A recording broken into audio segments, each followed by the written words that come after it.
Marcus and Madonna Hanna, Marcus Chambers. I am so honored to be here in your home, Madonna. Thank you. Oh, you're welcome. You guys do a lot of time running. You guys like to run? Yes, we do. It's our life. Well, it is My life. his life, my hobby that I happen to be good at. First, I should probably start by saying, Marcus Chambers, you are a 2021 track and field Olympian. Olympic hopeful. He's an Olympic hopeful. I'm not an Olympian yet. Okay. but He wants to be. Is That is the goal. That's the goal. That's what I'm striving That's the for. Olympian. Okay. Yes, every single day I'm striving for that goal. All right. Yeah. And I can't wait to be able to watch you compete in that goal. And you are also coaching Madonna, right? Yes, I am. Yeah. And Madonna, you're working toward the National The National Senior Games. Games. Yes, Yes. which will be held next November in Okay. Fort Lauderdale. And I have already qualified. And in fact, I was supposed to be racing tomorrow. No, excuse me, Saturday. Yes. That was the race that I was going to be involved in to qualify me for the national events. But with COVID, they had to come up with a different formula for the states that aren't actually competing. Okay. Okay. And so you are both fully qualified, right? There's no one that's going to come in, Marcus, and yeah. Fully qualified. I'm fully qualified for Olympic trials, which will be next June 23rd, 24th, 25th for me. And so that's where I have to go compete for 3 days consecutively and then make the Olympic team. And then I will compete for the Olympics in August. Okay, great. I'm not familiar how it works. I'm not sure everyone Yes. is. We Well, all- it's good you have a Yeah, potential exactly. Olympian on Team USA to explain things like Yeah, that. that's you guys have something unique together. He's coaching you, you're mentoring him. Yes. So explain how this relationship came about and how does it feel you Well, feel Deborah, working together? I'll start that off because obviously it starts with me in a bittersweet situation where I am a late in life athlete. Decided to I wanted to run 100 meters, and that was back in 2011. My husband had track experience, and I said, I'd like to do this. And he said, okay, I'll coach you, but you have to do what I say. You're married, you know how that goes. Okay. But I did what he said, and I entered the Washington State Senior Games and won in the 50 meters and the 100 meters. So I figured, let's just keep doing this. I had an opportunity to go to the National Senior Games in Cleveland, and my husband and I just continued to do this. He had like 3 bouts of cancer, and in November of 2018, he passed away. And before he did, he said that he wanted me to continue to run and compete in the national games. He said, build up your quads and wear red, white, and blue. Well, when the dust settled with all the different things that you have to take care of when people pass away, I started shopping for a coach. Marcus was actually the 3rd coach that I spoke to.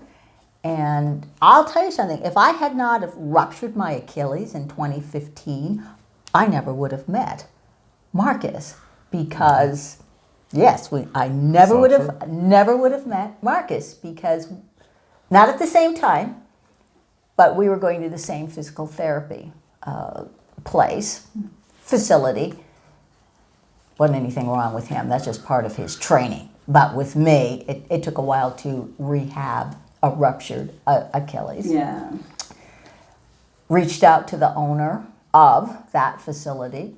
She put me in touch with someone who could possibly coach me. She didn't have time, so she reached out to Marcus's fitness trainer, Eric, who is now my fitness trainer too. And he called me one day and said, "You now have a coach." He was so positive about it. Didn't ask me if I was still looking or if I had someone. He said, "You have a coach." His name is Marcus Chambers, and he just went down Marcus's credentials, which some of them you can see right here with all these NCAA and the Pac-12, and he also said he's an Olympic hopeful. May I give him your number? And he even said I could Google you. And I was like, why would I Google him after Eric has already given me his resume? I was going to say, you had me at Oregon and Olympic hopeful. What am I gonna say? We had a telephone conversation, and we decided to meet. When I first met Marcus, we both got out of our cars at the same time, but he was walking in front of me, and I knew who he was because he was head to toe, and his sponsors. And he was on Google. Yeah, well, yeah. And he was talking on the phone, and I thought, millennial. Yeah, that's him. That is so I know, millennial. I know, because you're always curious about how this person is gonna look. And yes, I did look him up to see what he looked like and stuff, and to find out information about him.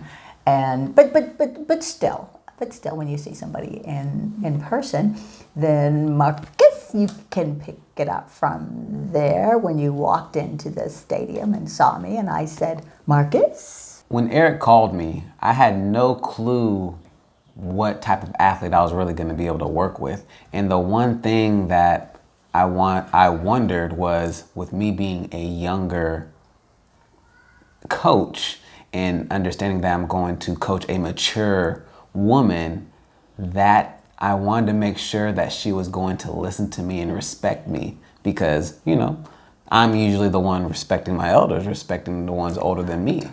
So first thing, I looked at Madonna and I saw the way she walked, and it was so smooth. Because I see a lot of people at the track, of the mature adults, and some of them walk a little funny, have bad backs, and I honestly have no clue what I was gonna work with. But once I saw that, I was like, okay, we got something to work with here. And so that got me already excited. But like I said, I needed to see if she was gonna listen to me. And everything I said at that first practice, she listened to a T. She never questioned me. She showed me that respect. And that's one thing that I think is really unique about working with two different generations, is that we both show each other that respect. And so she didn't have to, but she did. And then the second thing that I noticed was just her drive. She really was passionate, and she really wanted to fulfill her goal that her and her husband had.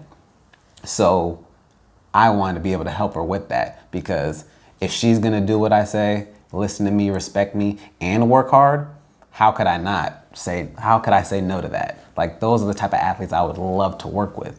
And so I only had one day a week that I could be with her, which were Wednesdays. But I also knew that if I had her do something on Saturdays, Sundays, or a day that I couldn't make it, I knew for a fact that she would do it.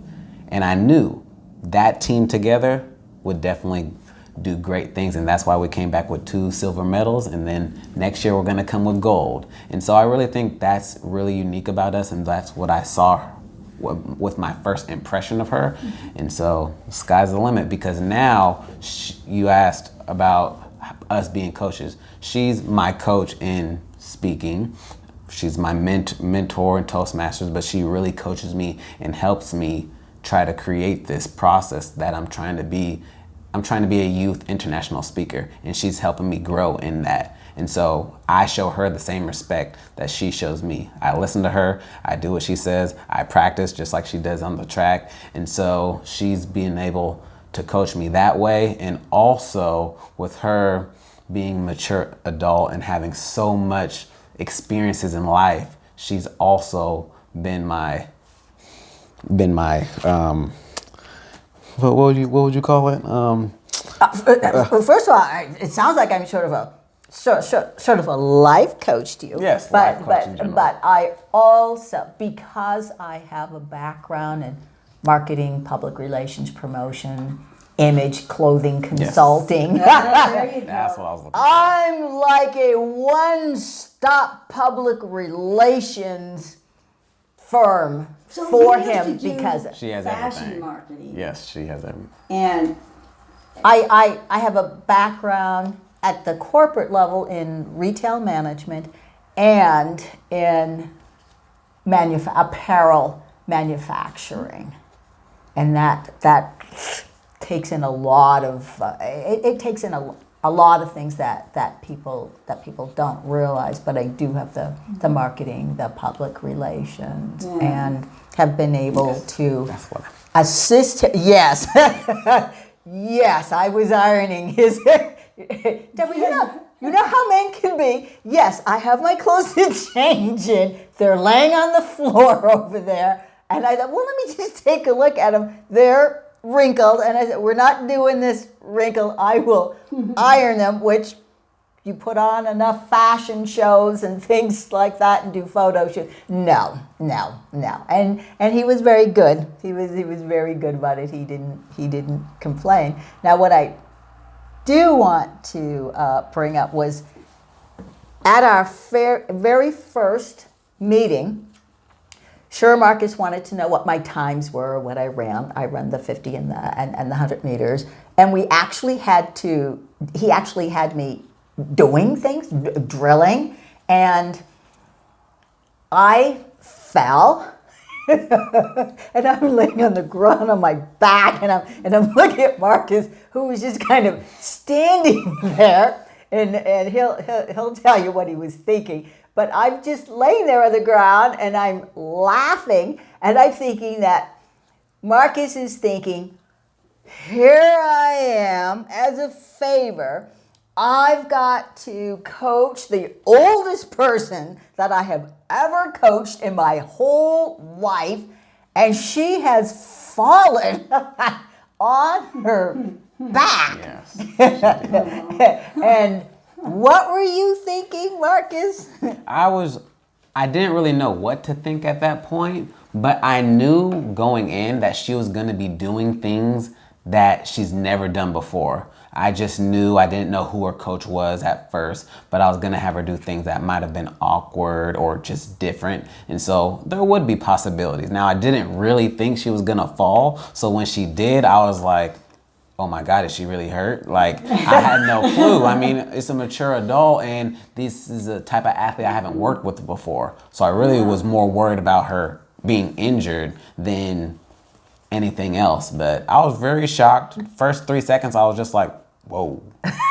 But then she got up, I'm seeing her smile and laugh, so I'm like, okay, she's cool. So then, I was laughing. So then I can be relaxed. But my first initial reaction, I was definitely in the mode of, please don't be hurt. This is the first day. We I know. a lot more work to do. This is start, right? This is the first day, and it was overcast, very cold, and there were snow flurries. Yes, and plus that was just our first day, and he wanted to just see what was what. Really. So I wasn't going to be running, anything fast, but it was just let me see what I'm working with. Because she walks smooth, but that doesn't mean she can run smooth. And so I really just need to see her cadence and the way she actually runs, how high she gets her knees up, does she even use her arms, just some of the small things that a coach would want to see at first. And so that's all we really did. And then I created the plan, and hey, here we are, still working. Yeah. Now, how has it changed? How has your relationship or your meetings together, I guess, your coaching, your mentoring, etc., how has that changed because of COVID? I wouldn't say it changed because of COVID. I would say the more time that we got to spend together, that's when we started to be able to share stories about our lives and all these other things. Because when we're at the track, I have a plan, she listens, and Don't say anything. we're just getting the work in, we cool down, and then we go our separate ways. But once I asked Madonna, I was like, hey, I want to build my brand, but I don't know how to do it. And she has this expertise. That's when she said, okay, I'll see you next practice. And so I'm like, okay, cool. So then next practice comes. When I tell you she gives me a stack of paper this big, I'm like, oh my gosh, what the heck is this? I created a marketing plan for just about the rest of his life. Yes, she did. And so with that stack, we sat together for about an hour and a half, almost 2 hours after practicing. That was one of our first long talks. And yes, most of it was just her explaining to me what it was, but then that formed our relationship to say, hey, I want to help you in this process. What pieces do you want to start working on first? And I'm going to be there with you, and let's get this done. And so that's when me telling her about my speaking and I wanted to pursue that came about. And then once we started going over this plan and the speaking, that's when we got that's when we had more time to really talk and share life stories and hang out, eat, and do other things. And so it wasn't because of COVID of why our relationship is stronger. Yes. This plan and just what we're doing, and then having that opportunity to speak. Both of us have a keynote at her church. Those things gave us more time, and now we just have a really strong relationship. Which led to the Toastmaster. Yes. And I gotta say, you are both excellent speakers. Madonna in particular, I haven't seen as many speeches from you, Marcus, but Madonna and we got to share, we competed together in the most recent Toastmasters contest. And it was a lot of fun, and I had fun helping her, staging, because with Zoom, yes, it's really, it's not public speaking. It's more like performing, and you're performing for the camera instead of an audience. But she did an awesome job. She came in second place, and fairly so. But she was Thank you. And I have seen some video of you speaking, and I can tell that you're a really good speaker too. Yes, I'm working on it. We have a lot of work to do, well, but when I say I'm good, striving. This is relative, Yes. of course. Oh, I appreciate that. But you will be seeing me speak more in our Toastmasters meeting, so you will see that soon, but yes. Basically what we're talking about here, Marcus having an expertise, and then when I found out that I could use my background to assist him, because once he told me he wanted to build a brand around himself, I was thinking, what professional athlete doesn't want their own brand, especially someone from the fashion industry. It's like, why do people want to get into our line of work? That I thought, this is an opportunity for me to help him with that. He didn't know. And like I said, he was surprised that I just came up with, because it's my line of marketing is my line of work, and how in depth that. Here you go, kid. For the next. How many hours did it take you? Not as long as you might think, because it's my line of work. It maybe took me about maybe four intense hours, but it is quite specific because when that's your line of work and that's what you're used to doing, boom, boom, boom, it comes out.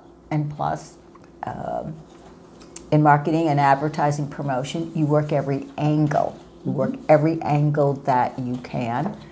And I've been sharing that with him, that you work every angle, and that's why it's like that. Yes. If your life were a novel, Marcus, what would its title be, and how would the story end? If my life were to be a novel, what would the title be, and how would the story end? This title would be the title would be The Long Road. And throughout my life, I've had some amazing dreams and some amazing accomplishments, but it's been a long journey along the way. And a lot of people, when I was a youth, would try to make me think that everything was just gonna come snap, crackle, pop, because in life we just want things to come instantly.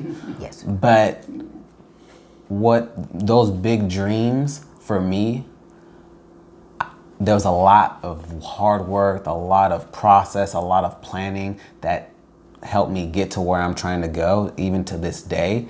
And so my life is a big, long road, a big, long journey. And at the end, like if I had to put one word, it would be champion. Because for me, I believe, yes, in track and field, I want to be that Olympic gold medalist, that champion, but just in life, and whether that's supporting my community and doing great things around there, that makes me a champion. And whether when I do become this international youth speaker and I give back to the youth all around the world, that makes me a champion. And so looking at that's where I see my life moving forward to. And for me, having these dreams as a middle schooler all the way down the road, it's been a long road, and it will be a long road, but that journey is everything, and at the end I'll be that champion. So maybe it'll be the long road, ... with the champion. All right. Thank you, Marcus. Yes. Yeah. What do you think is Madonna's biggest, what is the one thing about Madonna that makes Madonna special? That the one thing that makes Madonna special is her passion. Whatever Madonna does, she puts her heart and soul in it. Whether that is getting ready for this Toastmasters competition, when I tell you how much she practices, when she puts tape in certain places to make sure she's ready to rock, like she's so passionate and she's so driven to go achieve this win. When she's helping me, like I tell you, she didn't just come with one piece of paper and say, hey, here's a nice plan. She gave me her heart and soul and her time to really put passion and really give me a plan for the rest of my life. Whether she's helping somebody else or she's doing something that she's striving for, she has so much passion and she's all in. That's something that not a lot of people have. People have some type of passion, some type of care, but she's all in. If she says she's gonna do it, she's gonna do it to the best of her ability. And that's something that I really appreciate in her, and that's something that I admire, and that's something that makes Madonna Madonna. You know, you're absolutely right about that. Yes. You know how many pictures she sent me of this whole thing when we scheduled this. She's been working just as hard as I have been. Yes. And I really appreciate that. Thank you. You're just awesome to work with. You know, it's Thank hard you. because we have lives, and it's hard to, to give that extra time Yes. or even do time. And so, yeah, that really does make Madonna shine. Yes. And also that smile she always has. Thank you. Yeah. And what do you think about when you're running, both of you? That will depend. What do I think about running? That will depend on whether I'm at practice or in a race. So when I'm at practice, my coach has me doing certain things with a purpose, whether that's the first part of my race, whether that's the float part of my 400, whether we're working, there's just different pieces. So I'm trying to execute. I'm trying to listen to my coach, and I think about what he wants me to do, and I think about, am I doing it right? How does it feel in my body, and all those other things, because at practice, that's the time to think and overthink sometimes as well. It's okay to do that at practice. But once I'm in the race, all of that is natural. Once I get into the blocks and the gun goes off, my mind goes blank and I go execute. And that's how you know me and my coach did the right job. Because if I was in a race and I was thinking, that means I'm not ready, because a race, you should just be blank. You should just feel natural and just go. Just like a flow. Go execute. Go flow, feel good, be powerful, all the things you do at practice. But practice is the perfect time to overthink. Am I feeling right? If it doesn't feel good, I tell my coach, because then he'll say, well, maybe we should change this. And so that communication is key. So that's why you have to think at practice. But it's always good to practice with a purpose. And that's why when I coach Madonna, she'll tell you what she thinks about. But I make her practice with a purpose so she knows what she's doing. And I really love feedback. And I tell her, communicate with me, whether that's how you feel during the run or how does your body feel in a certain exercise. It's perfectly okay. But that's the time where I want her to think. I do not want her to think while she's at the race. But hey, maybe she does. She's going to tell you. Just putting on your iTunes. And, Well, you know what I want to know, Marcus? What's the naughtiest thing you've ever done? The naughtiest thing I've ever done. Let me think. I would say when I was growing up, my father he worked a lot. And so as a kid, you don't see your father that much. And so there's certain days that, I want to spend time with my father. And so I grabbed his two keys, and I'm a kid, I'm smart. I know he has keys and a spare key. And I knew he was about to leave, and I really want to spend time with my father, not really thinking that he actually go to work and has a job. I don't really care about that. I just wanted to spend time with my father. And I got both keys, locked them in his car, and that was the hiding place he didn't know at the time. And nowadays, cars have a little push start, so if you do that, you can still open your car. But for me, it was the perfect place to hide his keys, and he'll never find it. And I was in real trouble for doing that, but in my mind, it was a perfect thing. If he can't find his keys, he can't drive. And at that time, also, I knew my mom wasn't home, so it's not like he could just take another car. So he was stuck. So father-son time, you're gonna hang with the kids, but that backfired. But from the top of my head, that's probably the naughtiest thing that I did. I'd say that was pretty naughty, and there was probably some punishment in there somewhere. Yeah, because there's a fee to unlock car door, and both keys are in there. Wages. Yes, he was not getting anywhere anytime soon. And we won't ask what the punishment was. Yeah. Well, Madonna, what do you most love about yourself? Let's see.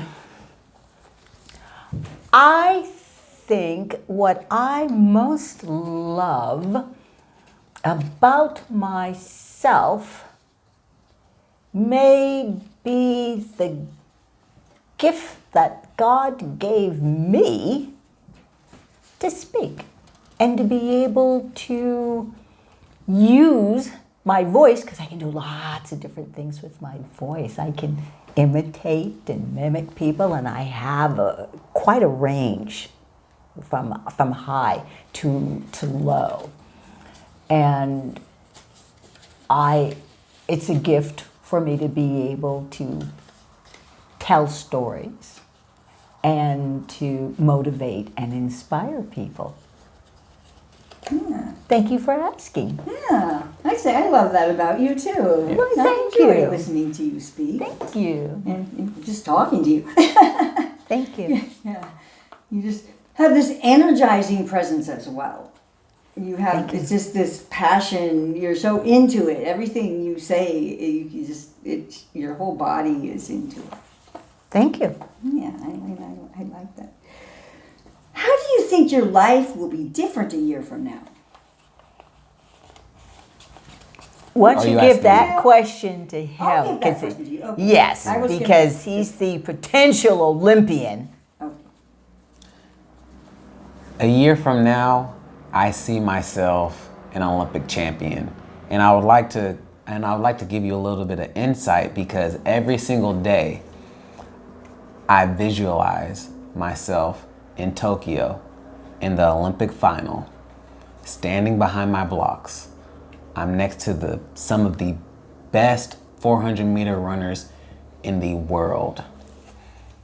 And we're racing like a race of greyhounds towards that gold.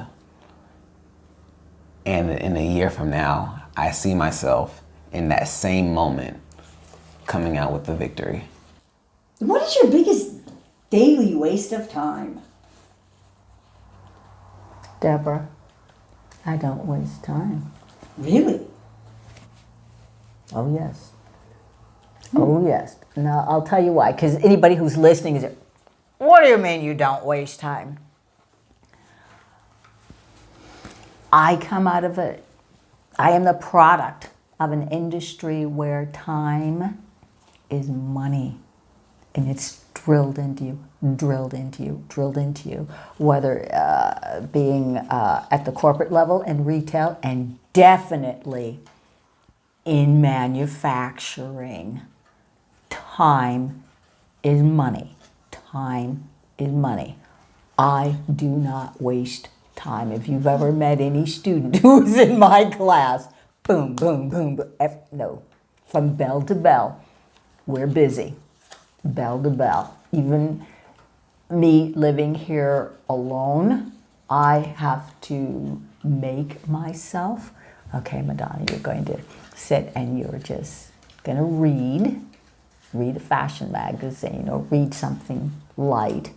Nothing, no research, but I don't waste time, not my own or anyone else's. And you have enough to do? Yes, Marcus will tell you that. No, Yes.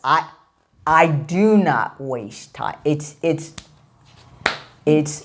drilled into me because, like I said, coming out of an industry, time is money. Well, you can come stay with me anytime. What about you, Marcus? Do you have a time waster every day? TV, television.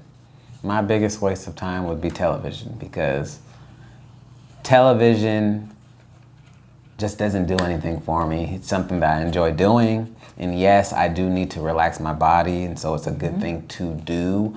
But sometimes I could possibly read and stimulate my mind. Sometimes I could be working on my computer with some of my speeches, but instead I'm watching some TV. So throughout the day, most of my day I'm training and doing a lot of things that's very constructive and very important to what I'm doing, but that TV time could be put to better use for myself. Yeah, okay. I'm just going to ask one more question because this is kind of an interesting one. Would you rather lose all of your memories or never be able to create new ones?